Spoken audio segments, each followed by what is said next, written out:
Hi friends, मु रश्मि स्वागत करुच्ची आपण को आज आउ गोटे फुल वीडियो सहित कुकिंग स्टाइल रश्मि यूट्यूब चैनल को। तो आज मुझे गोटे इवनिंग स्नैक्स रेसिपी नहीं आसी आपण मैंने जोटा घरे बन कि आपण मैंने स्ट्रीट फूड मजा नहीं पारे। तो जो मुझे गोटे गिना चूड़ा ही यूज करी सहित आउ कौन कौन यूज कर आपण मैंने वीडियो आग को देखिले ही जानीपर। तो प्रथम ये गोटे गिना चूड़ा को भल भाव में धोई देती आ किसी समय बतुरिया ये घोड़े छाड़ी देती आ किसी समय पर ये देखो चूड़ा सबुतिक पानी ऑब्जर्व कर आ चूड़ा पूरा सॉफ्ट हो जाए। तो से मुझे हाथ साहाय्य भल भाव में चकड़ी दूसरी जमी टी गोटे गोटे चूड़ा रही है चकड़ी देला कौन हम ना सब मिसईज। तो ता सहित मुझे नहीं पियाज आठी पारी भृषंग पत्र आनी मु।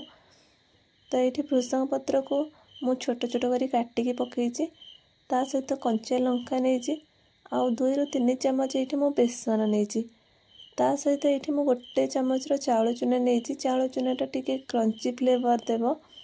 ता सहित मुझे गोटे आलू को ग्रेट करी ताको भल भाव में धोईकी छाणिकी पकई आउ ये लुण हलदी आउठी कलर पाई टिके लंका गुंड नहीं ता सहित जुआणी नहीं आउ गोटा जीरा नहीं। एबे सबुतिक ये भल भाव में मिक्स करदेवी। जदि दरकार है एमती अल्प अल्प कर पानी ने एकाथरे पानी नेबेनी।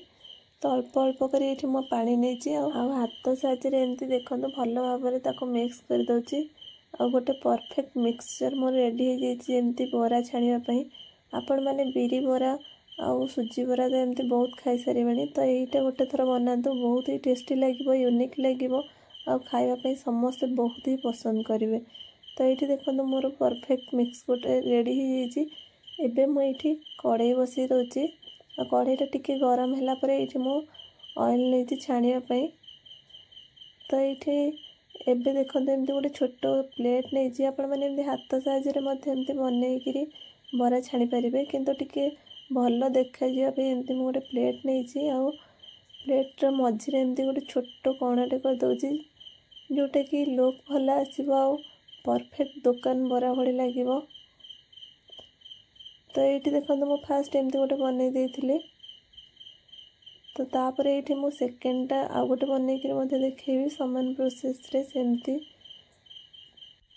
मुझे आग बनईकि रखीदी आपर छाणी। तो फास्ट गोटे थर पर मुझे सबुतिक बनई देती गोटे थर ये 4 ରୁ 5टा बरा बनई। तो ये देखो सेकेंड बराटा एमती मु बनई देती ये मु बरा प्रथम बैच पे मुझे छाणी देती।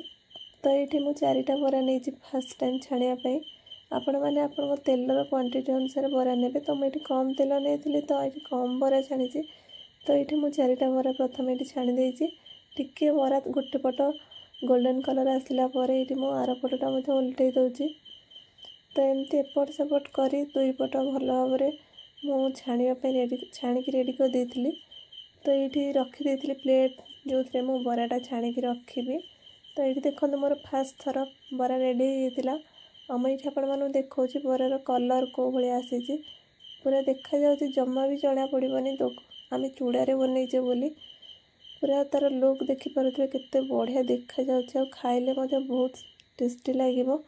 तो ये मु फास्ट गोटे थर बनईदेला ये मु सेकेंड थर बरा छाड़ापी रखीदी आ सेकेंड थर बरा बनवा भितर मुझे गोटे चटनी रेडी करी जहाँपाई ये मु पुदीना पत्र नहीं आटा भी आम बारी ही आनी तोलिकी फ्रेश पुदीना पत्र ता सहित 2टा कंचा लंका नहीं आ दही नहीं। दहीटा ये नहीं कि पुदीना पत्र को आम बाटी सारापर टे पुदीना पत्रटा कला देखा जाए और दही नेटा से कलाटा देखा जाए। तो ता सहित अल्प लुण दे ये भल भाव में गोटे पेस्ट बनई देती चटनी बनई देती तार। तो ये चटनीटा मुझे रेडी कर रखीदी जो बराटा मुझे कड़ाई पकई छाड़ापी।